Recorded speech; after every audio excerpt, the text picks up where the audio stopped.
Greetings and salutations, everyone. My name is Andrew Kirchhoff, and welcome to my YouTube channel. Today, we're talking about the Week 2 preseason standouts and all the fantasy implications that were provided to us this past week. Now, before I begin today's video, I want to remind all of you that if you haven't yet, click that subscribe button and join the community. Down there in the comment section, there are many people active and always chatting, whether it's fantasy football, whether it's life, doesn't really matter. So click that subscribe button because there's fantasy content coming to you from this channel every single day throughout the 2019 fantasy football season. If you're already subscribed, click that bell notification button to get notified exactly when my videos are posted. Also, for those of you who are interested, started my Patreon a couple weeks back. There you can find my 2019 fantasy football draft guide, as well as playing a league with me and much else. So if you want to go down to the description of the video, the link is there. Also, for those of you who are interested in getting my 2019 fantasy football draft guide, but think that Patreon, you kind of want to avoid it for some reason, I don't know why. PayPal is also an option. That instructions are also in the description. Hey everybody. Okay, before we begin, preface. The 49ers versus Broncos game will not be included in this video because I'm recording it before the game is over. So just to kind of give you that context, plain and simple, that is the case. So we'll add that to next week's preseason breakouts. But last week we did similar thing. Week 1 preseason standouts, but I took a very long time. I talked for 40 some odd minutes. Which in my opinion is a little too much. So I'm going to try to get through this really quickly. I know I like to go on different tangents on specific players, but I kind of want to keep this a little concise and easy and just kind of break down exactly what I saw from this past week's preseason. So to begin, let's talk about the Eagles versus the Jaguars. Okay, so that was to start off the week. The number one thing that popped out to me, obviously there was no Carson Wentz. The starters of a lot of these games did not participate, but we did see a couple guys here and there. But the main things that stood out to me were the Eagles' offensive line and Miles Sanders. Now, both of them for opposite reasons. The Eagles' offensive line we know is one of the best in the NFL. They've got some of the great offensive tackles in the league with Peters and Lane Johnson. You have Jason Kelsey at the center position. Your guards are pretty talented there. So overall, they've got a great offensive line. Their first round pick this year for the 2019 NFL draft was Andre Dillard, left tackle. He was awful. I mean, I'm telling you, against a Jaguars defensive line that wasn't even the starters, he struggled heavily, which is a little concerning, but I don't think they expect him to play this coming season. I think he's just there to learn and eventually get into it. But anyway, I just wanted to point that out. Andre Dillard did not look good.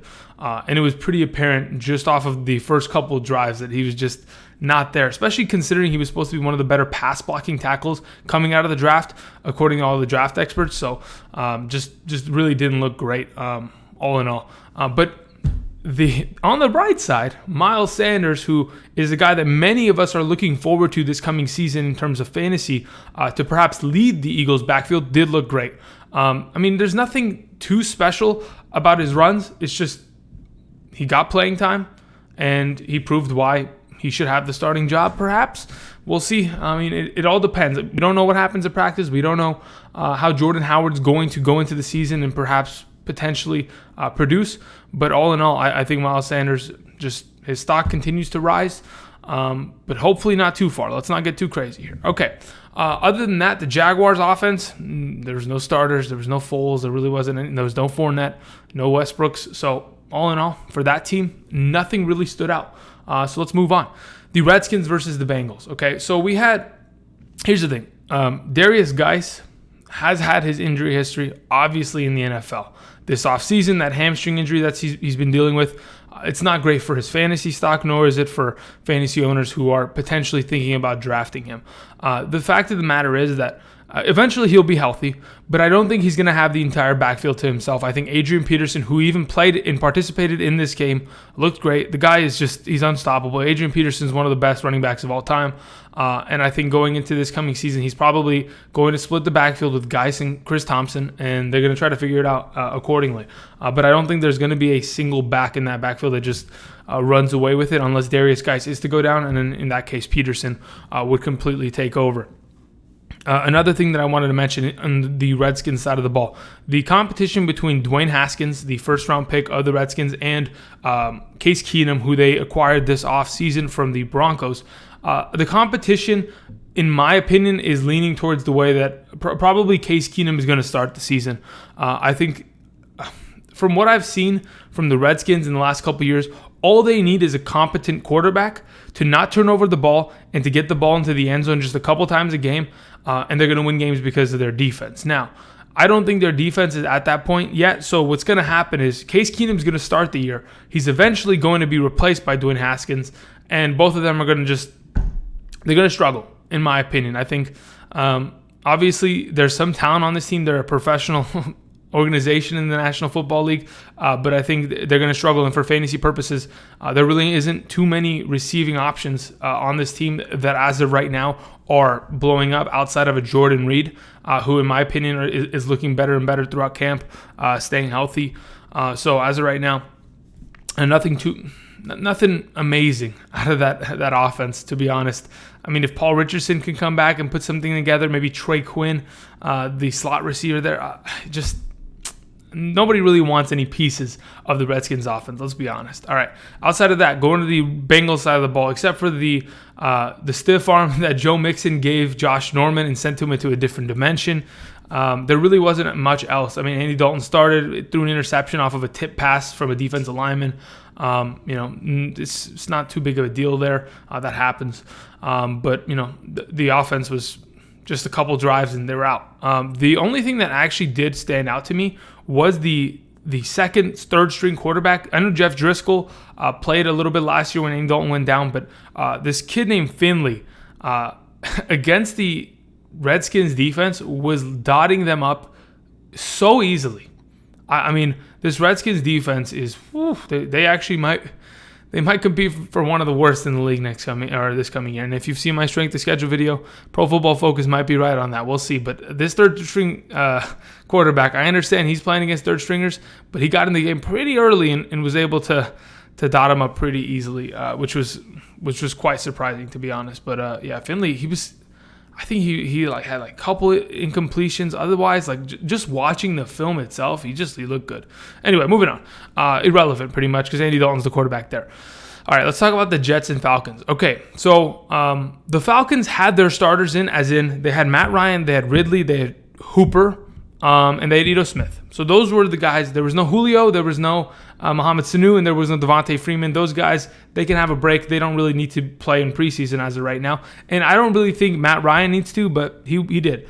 Now, the scary part of this entire situation was that Matt Ryan played the entire first half of the preseason and did not score a single time. Now, what exactly was the issue? The offensive line, without a doubt in my mind, was awful. Against the Jets defensive front, which we know Leonard Williams, they've got some talent up there up front. They've gotten some guys this offseason through free agency. They've drafted pretty well. Defensively, the Jets have always been a better team rather than not. Now, the offensive line of the Falcons should have been much improved. You went out, you signed Carpenter free agency, you drafted 2 first-round offensive linemen. You already have Matthews, you already have Alex Mack. They should have been fantastic. My goodness. Matt Ryan was sacked so many times, I was honestly scared for his health. I got to the point where I was like, please, coach, take him out. What is the point? Why are we forcing this? Yes, I understand you want to give your quarterback confidence, but you don't have Julio out there. You don't have Devontae Freeman. This is a preseason game. Why are we competing against the Jets for the entire first half with Matt Ryan under center?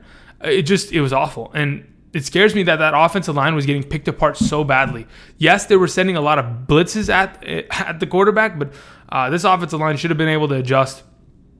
It was tough. I think they got in the end zone with Ito Smith eventually, but Matt Ryan wasn't able to complete a touchdown pass. Outside of throwing the ball to Ridley and Hooper here and there, nothing big deal except for I was getting worried out there. The Jets, on the other hand, Sam Darnold, fine, scoring drive, perfectly fine. No Le'Veon Bell this week. All in all, just there's no takeaways. Really, the entire offense of the Jets that we are interested in as fantasy owners is obviously Le'Veon Bell, Robbie Anderson, and then everybody else is almost on the fringe, right? Jamison Crowder, fringe. Chris Herndon, suspended, fringe. Sam Darnold is, unless you play in a 2 QB league, really is a fringe quarterback that's probably never going to see the light of day.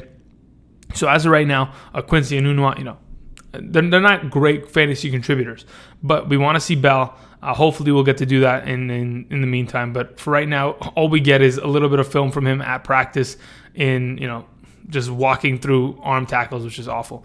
Anyway, other than that, no big deal. Let's go ahead and move on. Let's talk about the next game, Packers versus the Ravens. Now, a couple things that stood out to me. Mark Ingram came in, was a starting running back, had some good runs, looked great out there, using that option offense. A couple, the tight ends as fullbacks, they were able to plunge up the middle and do exactly what the Ravens do. Now, as soon as the first couple drives were over, Gus Edwards was next. Then it was Kenneth Dixon. Then it was Justice Hill. And then even after Justice Hill, there was another running back that came in.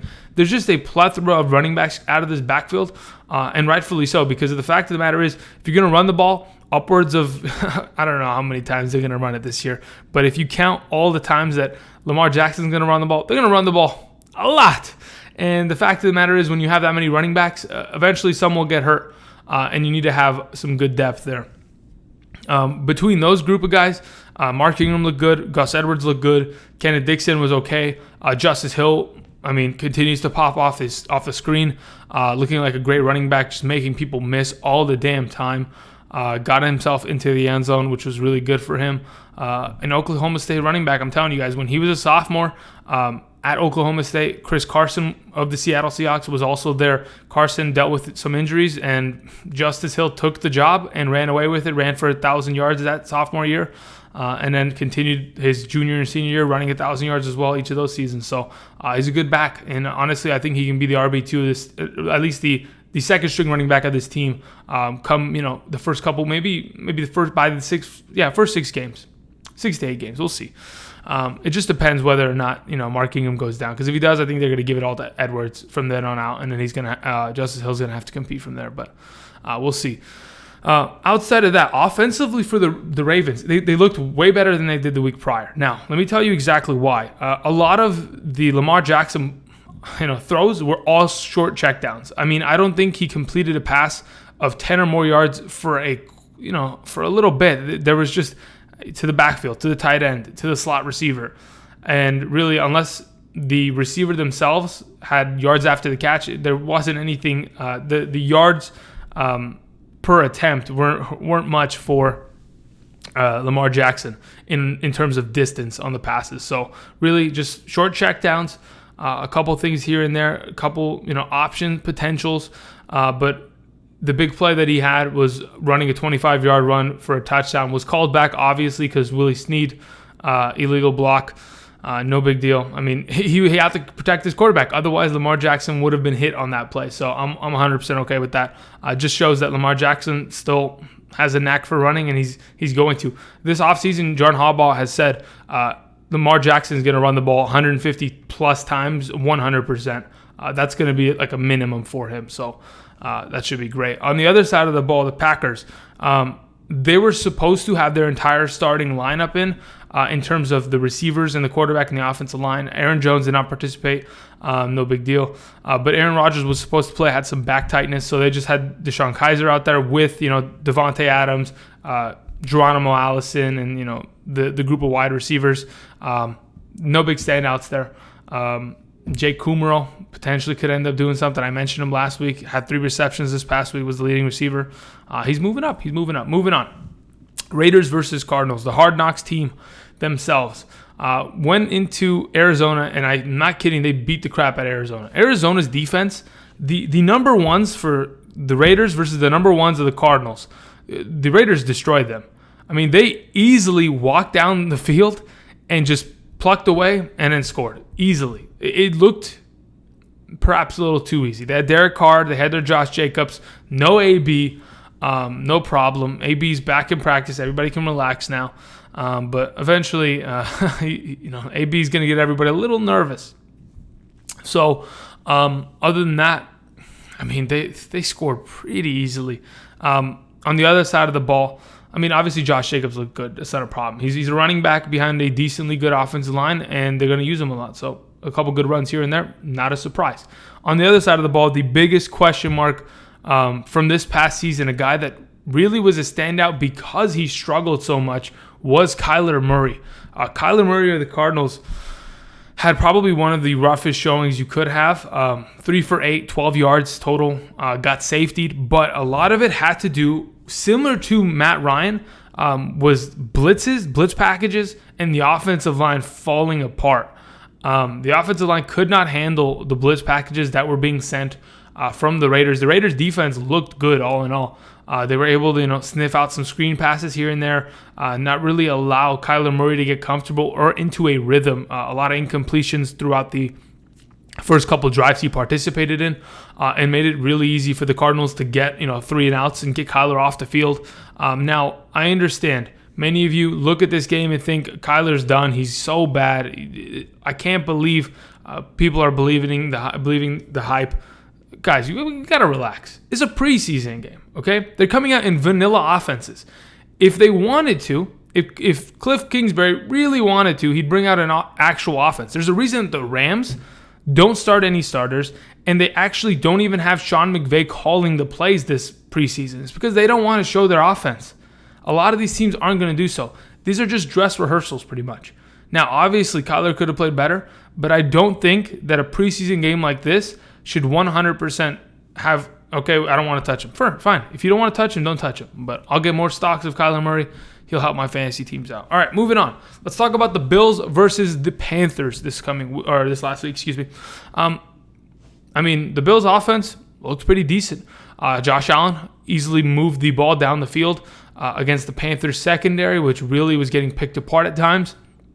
LaShawn McCoy is the starting running back, did play in this game, had himself a rushing touchdown, had some work in the passing game himself. Eventually, this backfield is going to turn into a committee. I don't think LaShawn McCoy is what he used to be, and I don't think behind this offensive line, I understand that the Panthers have always been good against the run, but this wasn't the full defense of the Panthers. They weren't coming out full speed ahead. So as of right now, LaShawn McCoy, if you decide to draft him, understand that eventually you might need Devin Singletary as the handcuff in that situation, but we'll see. Outside of that, Josh Allen continues to surprise me here and there.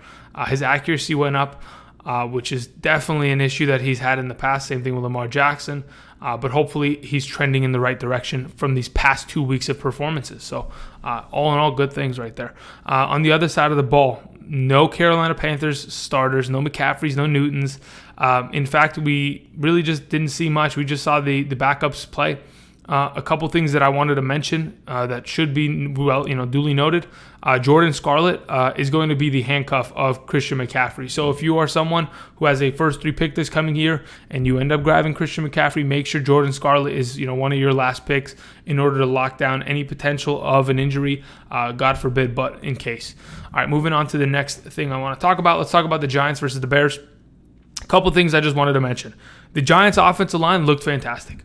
Once again. Eli came in. Eli completed a touchdown. No big deal.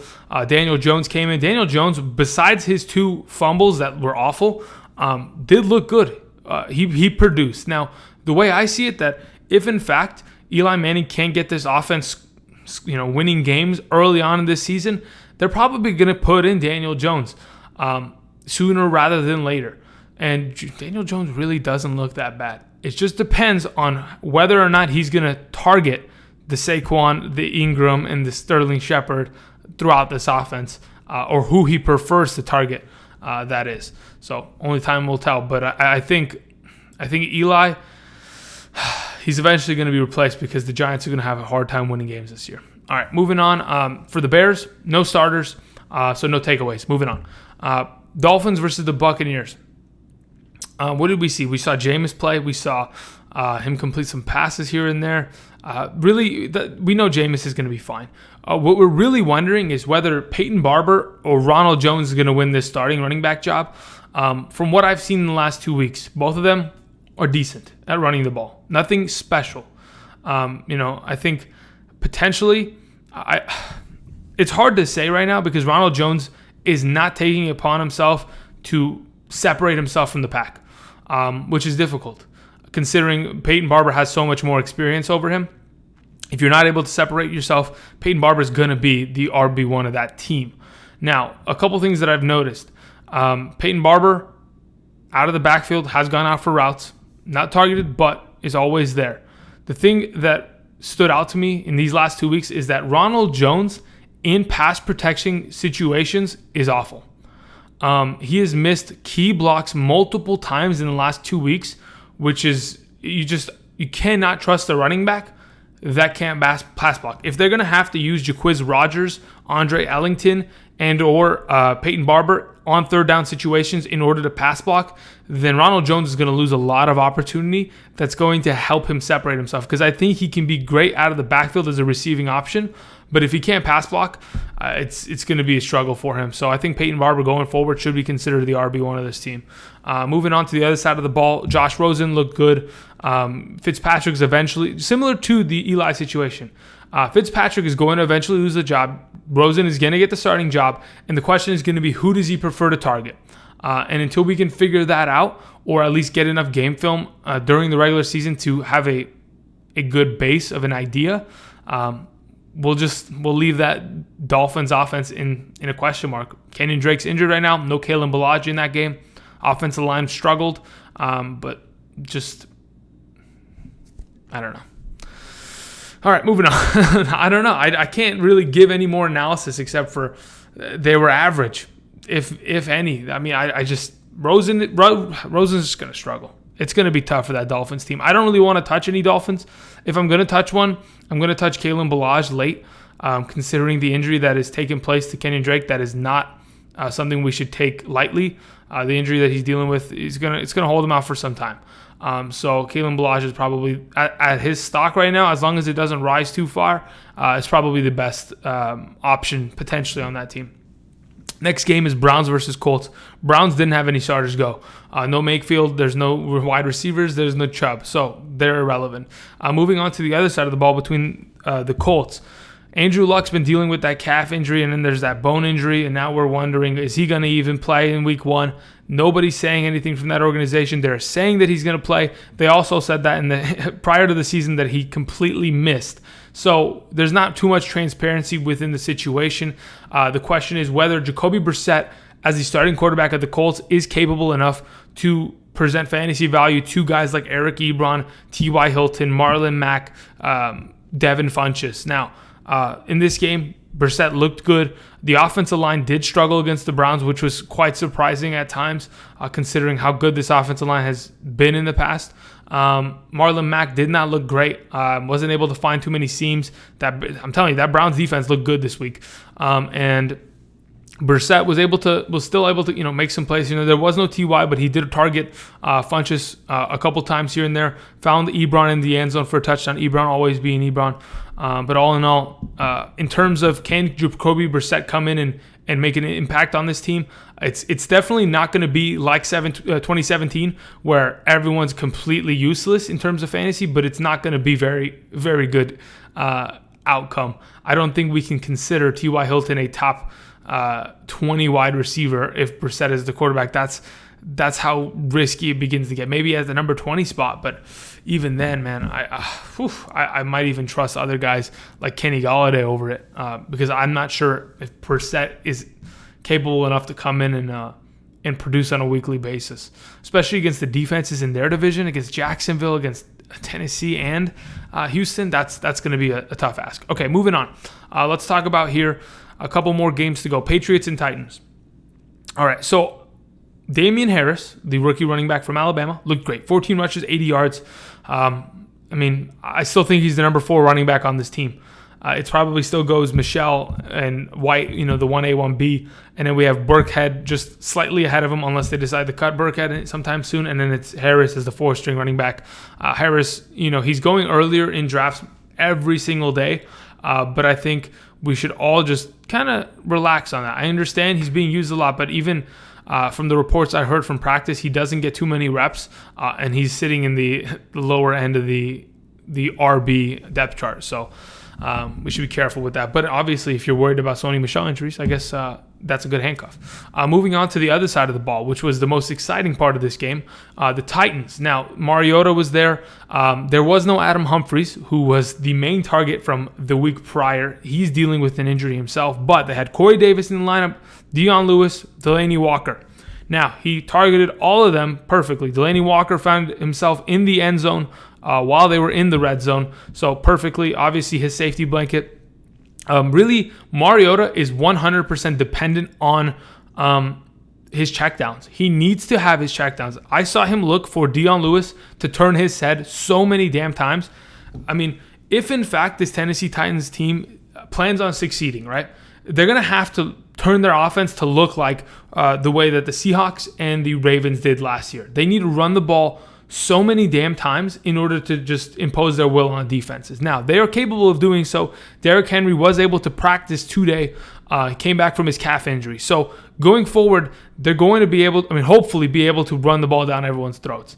If they're not capable of doing so and they're getting beaten by teams and they can't move the ball, Dion Lewis is going to get a lot of snaps similar to the way he did last year, and he's going to be used a lot in the passing game. So Dion Lewis is not a guy that should be slept on. I'm not kidding.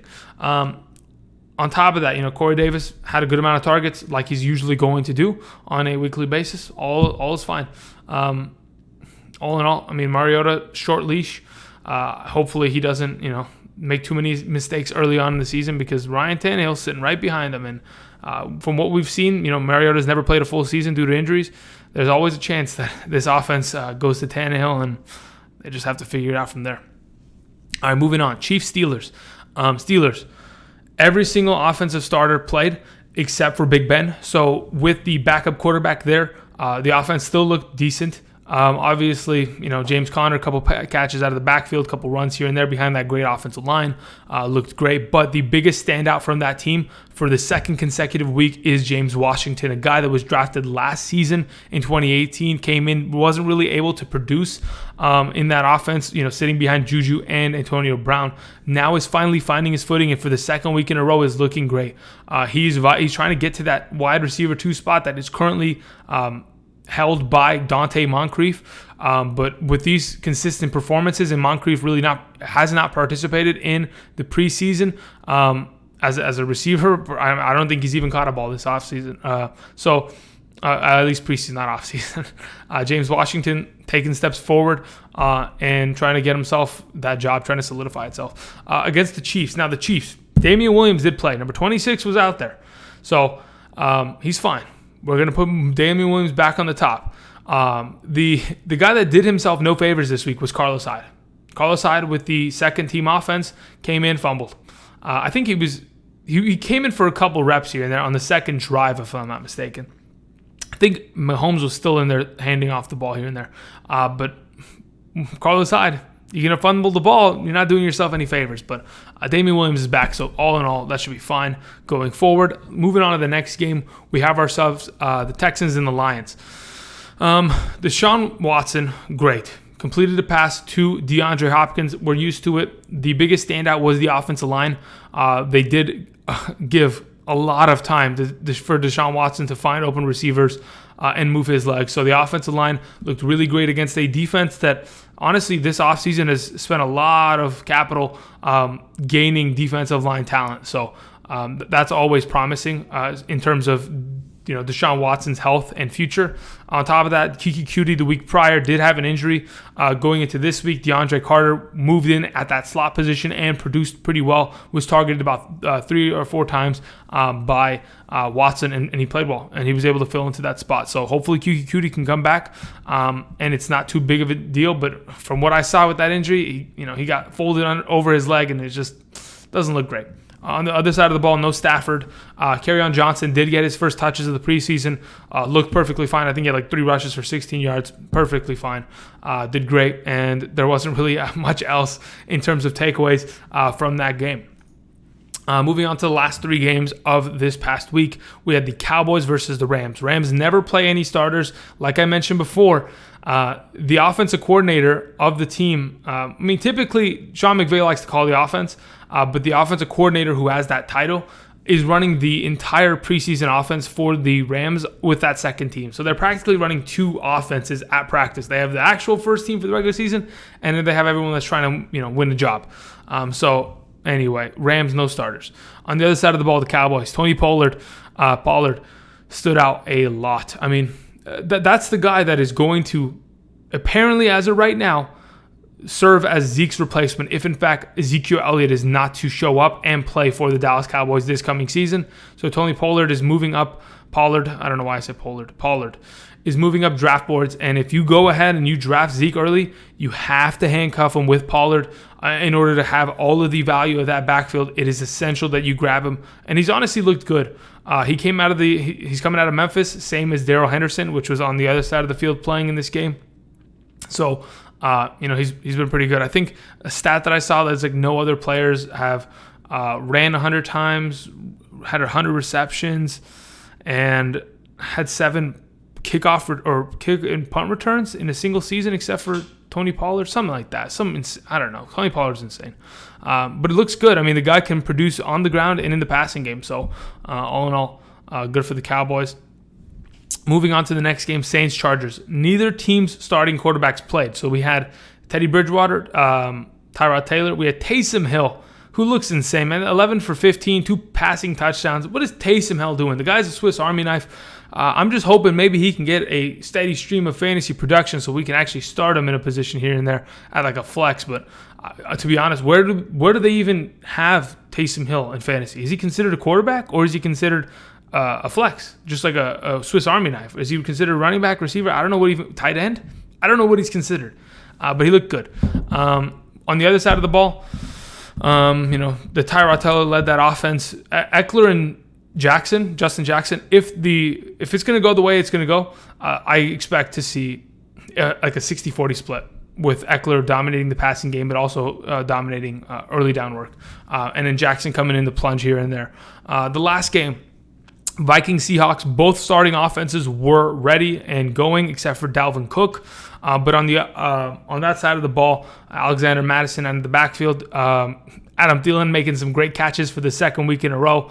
The offense for the Vikings did sputter when the Seahawks sent some pressure, and good old Kirk Cousins had to go running for his life because this offensive line of the Vikings is not great.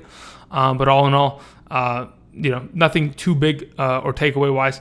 On the other side of the ball, Russell Wilson looked great, had a lot of time to throw, was finding pretty much anybody in the offense that was open, whether it be Tyler Lockett or Jerron Brown, who has stepped up. Now, interesting enough, the last piece of information I want to leave you with, DK Metcalf will be having knee surgery.